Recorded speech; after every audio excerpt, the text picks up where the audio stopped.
Are you back from the gym? What's happening, Albert? You got the towel on? And I was going to apologize to Rich because this is the first day of off season for me. I got back late last night. And I just got off the Peloton. I'm trying to look at you stuff 10 pounds of in a 5-pound bag today. I was going to apologize to Rich, and now I feel even worse that it's you hosting and I look like this. I'm just happy you got your exercise in. How are you feeling recouping? What are your initial thoughts as you look back at this Super Bowl? What surprised you the most? I don't think it surprised me. I thought they were two really good teams going into it.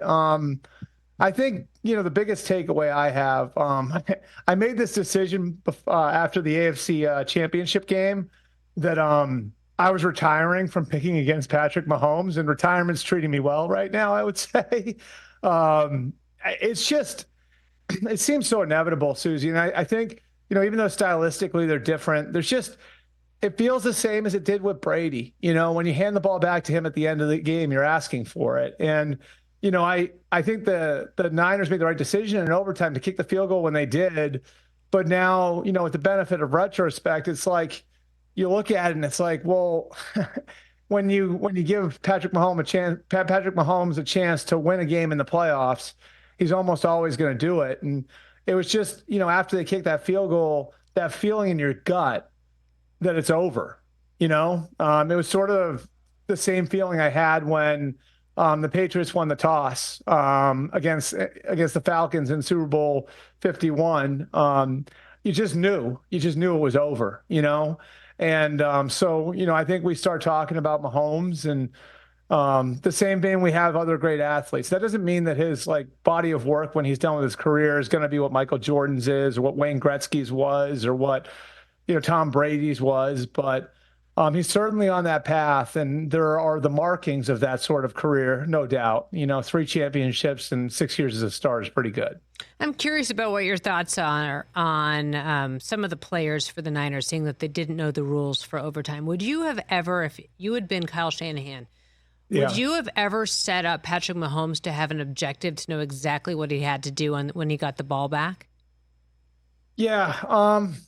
Suzy, it's interesting because I think one thing that really kind of strikes me about the really great coaches, I think Andy Reid's this way, I think Bill Belichick's this way, is they really start from the ground floor with their players every year, and it sort of becomes cliche that you're starting over, you're hitting reset, but it's the truth.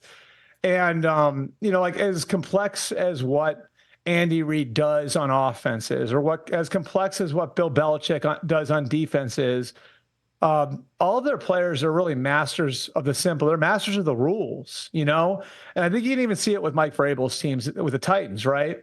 The biggest markings of Bill Belichick and Mike Vrabel is how he uses the rules to his advantage. There was that scene, I don't know if you guys remember it, but where Vrabel used the rules against Belichick to run the clock out at the end of a Titans win over the Patriots. I remember that. And it's simple things like that we don't think of when we think of great coaching. But, maybe it's a hurdle that Kyle Shanahan needs to clear now, is that, some of the simple stuff, when you get so tied up in everything that's complex and all the nuances of your scheme, sometimes you miss the simple things like the rules. And, I've always felt like, Bill Belichick's teams were masters of that. Andy Reid's teams are masters of that. And as great as this San Francisco team is and as schematically sound as they've been since Kyle Shanahan's gotten there, you really sort of see some of that simple stuff showing up at the end of such a big game. And, it's definitely, I think, going to be a point of emphasis for Kyle Shanahan's Niners going forward. I would bet that it would be anyway. Yeah. Hey, Albert. Just a follow up there. I so much is being debated and discussed about, was it the right move to take the ball? Should they have gone on defense first? I guess when you look at it, it's fine to take the ball first, but you absolutely have to score a touchdown. Why do you think they kicked the field goal knowing that, look, hey, now you're giving Mahomes a chance to know what he has to do, and he gets the full 4 downs each possession to do it? Why didn't they just go for it, you think? Well, let's start with the first part of that, Chris, what you said, where you said, taking the ball. I totally get Kyle Shanahan's logic, right?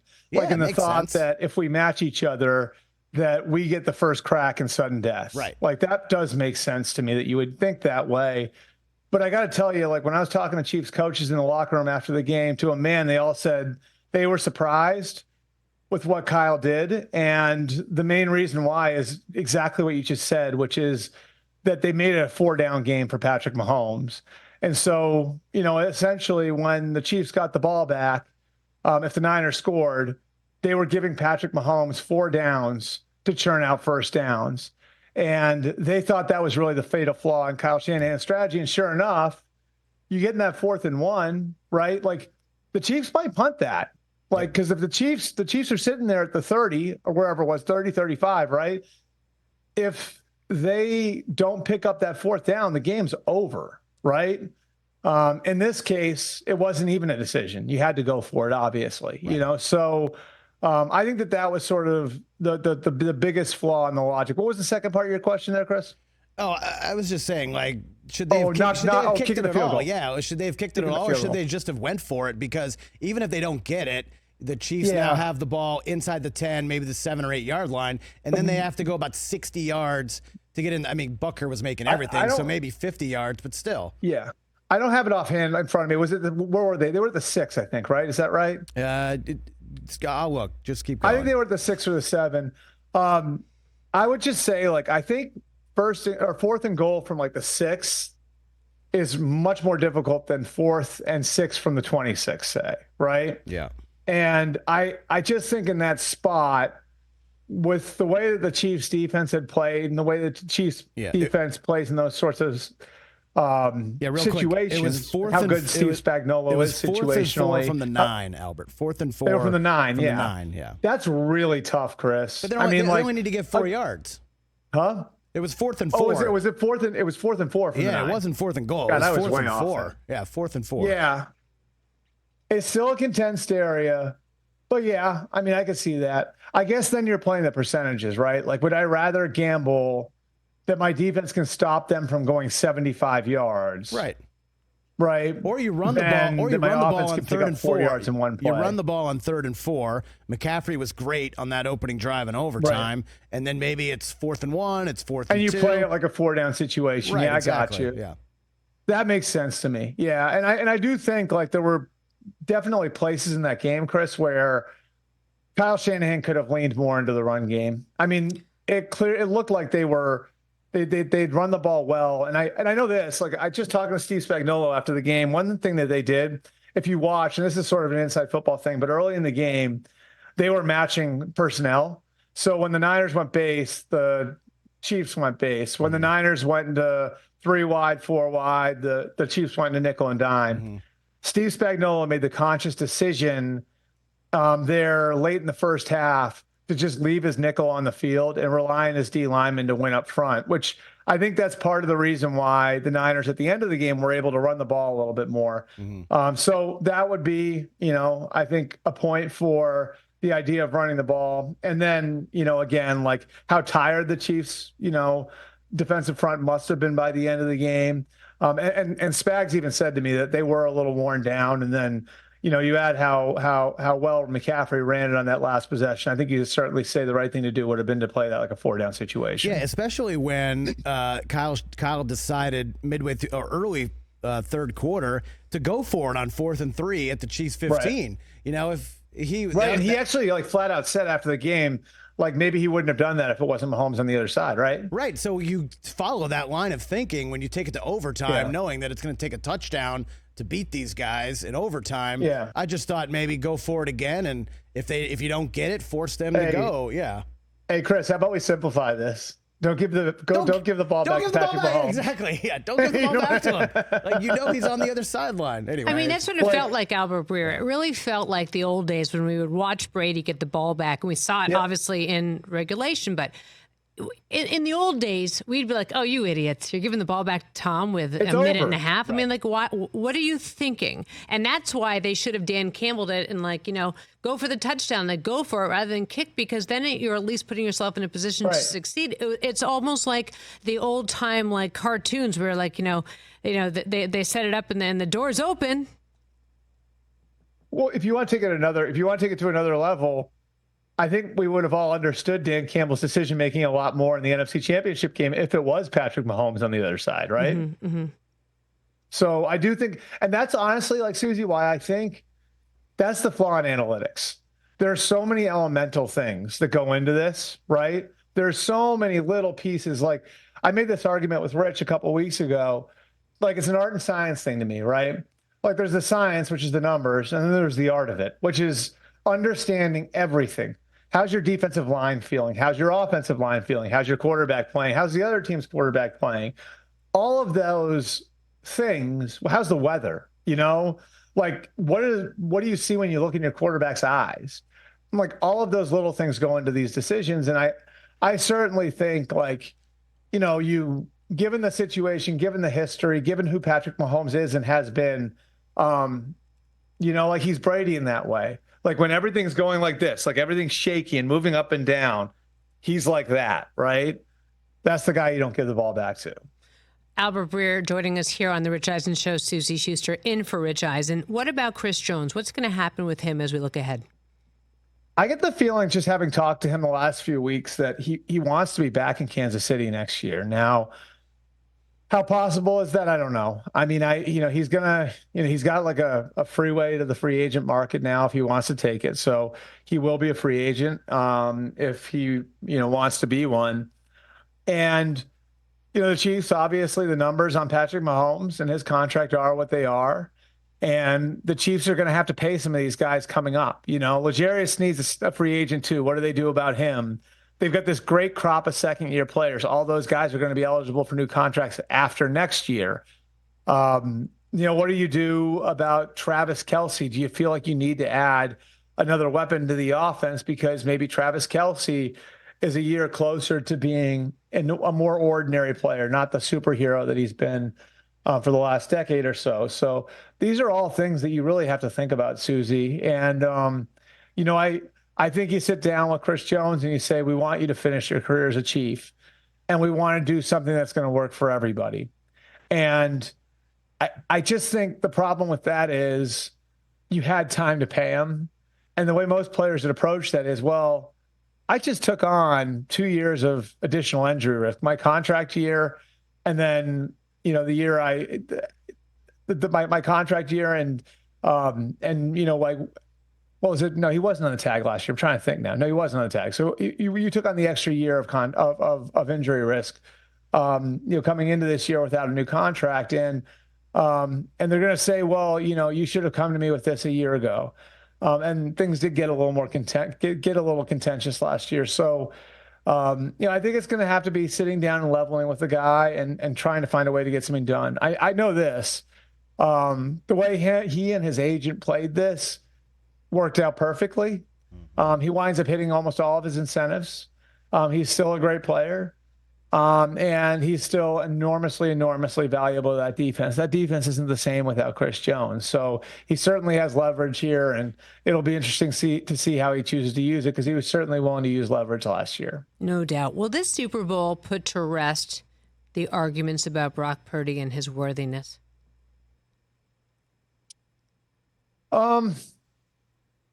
For some people, no, because he lost the game. For me, yes.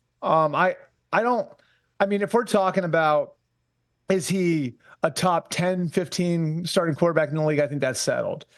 If we're talking about, is he worth $55 or $60 million a year, that might be a little bit of a different argument. But let me ask you this, Suzy. Would you look at him differently if he was drafted 20th overall? I think 100%. The whole thing is that people don't like people who come in last place. Actually, Albert, it's what I talked about last week on What the Football, because I'd spent a lot of time on the phone with Kurt Warner the night before. And we were saying the exact same thing in this conversation, that people loved Kurt because he was not drafted, and because he was the underdog. Go see the movie. But people don't like the fact that he came in last. And it was, as we look at the Brady draft and where he was drafted, it was a low draft pick, but it wasn't dead last. And I honestly think that people don't like what they consider to be losers because he came in last. What do you think? Yeah, I think I mean, I think it takes forever for these guys to live down their draft position. I mean, people still looked at, and this is easy to forget, people still looked at Tom Brady as a game manager. And what, Chris, you can help me out on this one. You're a Patriots fan. It was what, 14, 15, right? Or 05, 04, 05, somewhere in there. Yeah, for sure. Nobody looked at Brady differently until 07. And he Right. had already had 3 Super Bowls and was basically a Hall of Famer. Yeah, I mean, I don't know, like Suzy, you followed it, right? Like 04, 05, like there were still a lot of questions like, oh, well, he's great, but he's not Peyton Manning. Yeah. Well, why were people saying that? People were saying that because Brady was a 6th-round pick and Peyton Manning was the number 1 overall pick, you know? All of New England went into mourning when Drew Bledsoe got hurt. I mean, you would have thought that the world had ended, something collided into Foxborough. Yeah, I mean, and that's and I think like if you watch Brock Purdy play, if you actually just watch him and you compare him against other quarterbacks in their second year, right? Like I certainly think in the Super Bowl he was as good as Jalen Hurts was a year ago, and we were all talking about how great Jalen Hurts was, right? Now they're different stylistically, but I mean, the other big difference between the two of them is one was a 2nd-round pick and the other one was a 7th-round pick, you know? And I just think we hold on to those things for so long. It's the reverse of why we look at former 1st-round picks who wash out and we keep saying, well, are we sure there's not there? It's why those guys keep getting second chances. You know what I mean? It's why if you're the 10th pick in the draft and you flame out somewhere in your 4th year and your 5th year, someone else is going to try to mine your talent, right?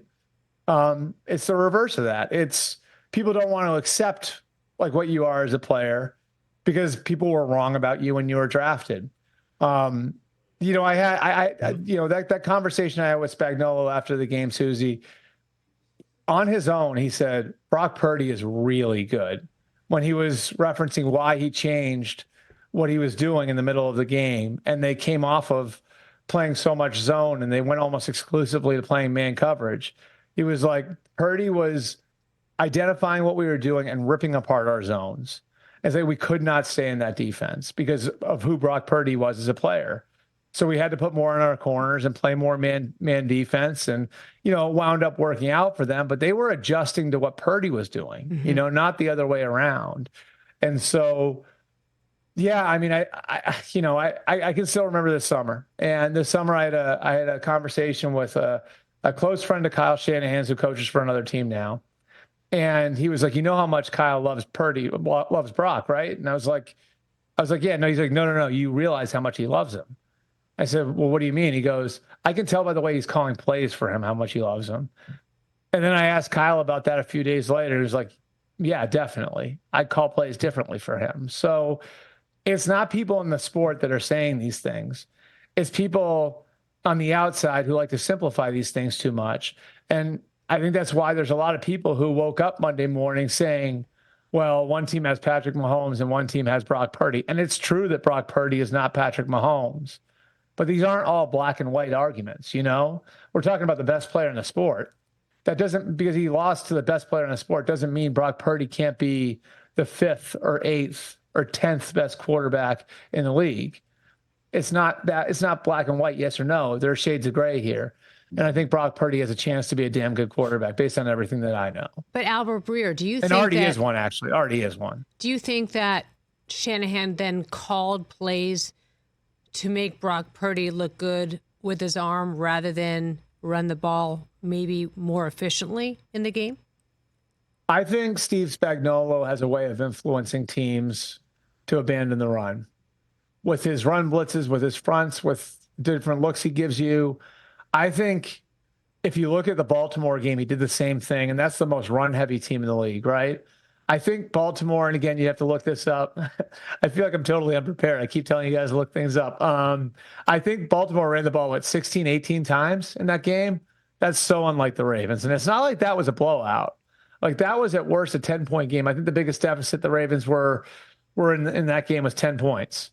And yet, like a Ravens team that relies on Lamar Jackson in that running game, I think had half the amount of rushing attempts that they had the week before against Houston. Well, what changed? Were we saying that, John Harbaugh and Todd Monken abandoned the run? I didn't hear it as loud. I think it's more about the genius of Steve Spagnuolo and what he's able to do to influence you to do something you don't want to do. And, I think more than anything else, it's Kyle probably trying to take what the Chiefs were giving him. And, if you look at it again, lots of nickel fronts in the second half and lots of man coverage and lots of corners on islands. And, at least on paper, what an offensive coach is going to do in that situation is throw the ball. So I think in a lot of ways, the way Spagnuolo played it, in running run blitzes, in playing nickel fronts, in putting his corners on islands, was influencing Kyle to throw the ball. And obviously Kyle and the Niners did throw the ball in those situations. Albert, before we let you go, what should the Bears do at quarterback as we look ahead now to the combine ahead and then the draft? I think what they probably should do is what they probably will do, which is trade Justin Fields and go and get Caleb Williams. I think Justin's a good quarterback. I think you have to do things to accommodate him. And I think a lot of it is how fast he sees it, and that means you have to play a little bit of a different brand of football to accommodate him. He's an incredible athlete. He is really, really smart. He's a good leader. He's tough.